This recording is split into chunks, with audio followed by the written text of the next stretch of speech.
Hello नमस्ते good morning all of you I hope सबैजना सन्चै हुनुहुन्छ होला। म पनि सन्चै छु। आज चाहिँ बिहान उठेर गोदावरी जाने प्लान बनाएको थिएँ मैले र साथीले। बिहान उठेँ, गोदावरी गएँ, त्यसपछि गाडी हिँडेँ, गोदावरी पुगेँ।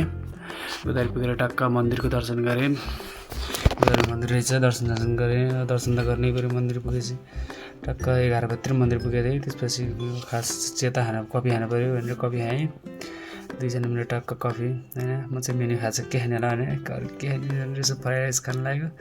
हेर्नु न क्या जङ्गल कमल, त्यस्तो जङ्गलको भ्यू नै खतरा लाग्यो क्या। कस्तो दामी क्या जङ्गलको भ्यू, यस्तो खतरा कि जङ्गलको भ्यू हेरिरहँ जस्तो लाग्यो। यस्तो भ्यू हेर्नु कस्तो सेम गाउँको भन्दा नि बबालकै गोदावरीको के खतरा भ्यू नै अर्कै क्या। मलाई त अचम्म लाग्यो नि।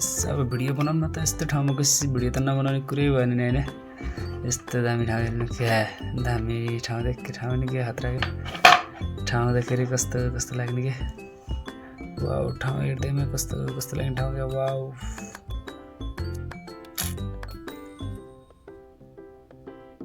साथीले मनी बनाउँछु त मात्रै बनाउने हेर भिडियो भन्यो। ल त बना नि त भनेर अनि बनाएको।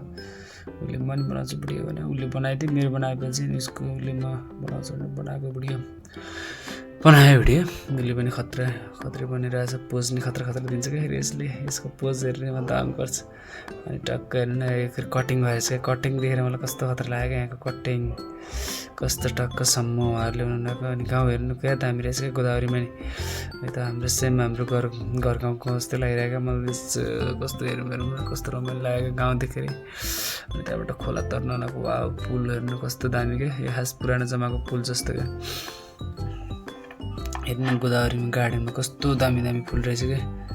हेरेर टिप्न त मिलेन।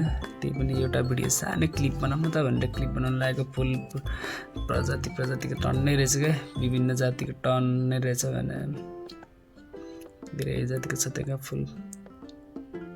यो फुल चाहिँ हाम्रै गाउँमा पाउनु रहेछ ठ्याक्कै। यो फुलको नाम चाहिँ थाहा भएन। के होला हजुरहरूले थाहा भएको कमेन्ट गरेर भनिदिनु होला के फुल हो। मलाई चाहिँ नाम चाहिँ थाहा भएन। ठ्याक्कै हाम्रो गाउँमा पाउँछ नि। काँडा चाहिँ यसको।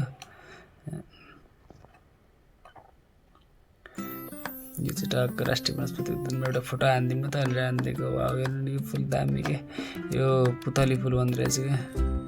ठ्याक्क पुतली फुल भन्दो रहेछ। यसलाई चाहिँ कस्तो दामी लाग्यो मलाई चाहिँ फुल। अब टिपेर ल्याउन मिल्ने भयो नि ल्याउँछ जस्तो लाग्यो। तर अब टिप्न चाहिँ नमिल्ने रहेछ। एउटा टिपौँ कि भनेको फेरि हुँदैन, टिप्न मिल्दैन भनेर भन्नुभयो त्यहाँको मान्छेहरूले। ल भनेर छोडिदिएँ। फेरि टिप्न नमिलेको फुल त टिप्यो भने फेरि गाली गर्ला भनेर टिपिने। अनि क्या जङ्गल उता यो पुल्चोक जानेपट्टि भयो। कस्तो दामी जङ्गल रहेछ क्या। पुल्चोक माथि डाँडासम्म पुगेर आयो। पुल्चोकै चाहिँ पुगेन। अलि टाइम नहुँदाले अब रात पर्न लाग्यो भनेर त्यही भएर मेरो मोबाइलमा चार्ज डाउन हुँदै गइसकेको थियो। अनि डाउन हुन लागेको अब पुल्चोक पुग्दाले रात नै पर्छ भनेर अनि फेरि पुल्चोकतिर नगएको। हेर्नु पानी पर्ला जस्तो मौसम नै भइरहेको थियो। पुल्चोक डाँडा पुग्दा मोबाइलको ब्याट्री डाउन नभए पनि जानु हुन्थ्यो। फेरि मोबाइलको ब्याट्री डाउन हुन थाल्यो। फेरि 30% जति ब्याट्री डाउन थियो। त्यो भएपछि त मोबाइलले तान्दैन भनेर ओह्रालो लागेको। टक्क फेरि भिडियो त ओह्रालो लाग्यो।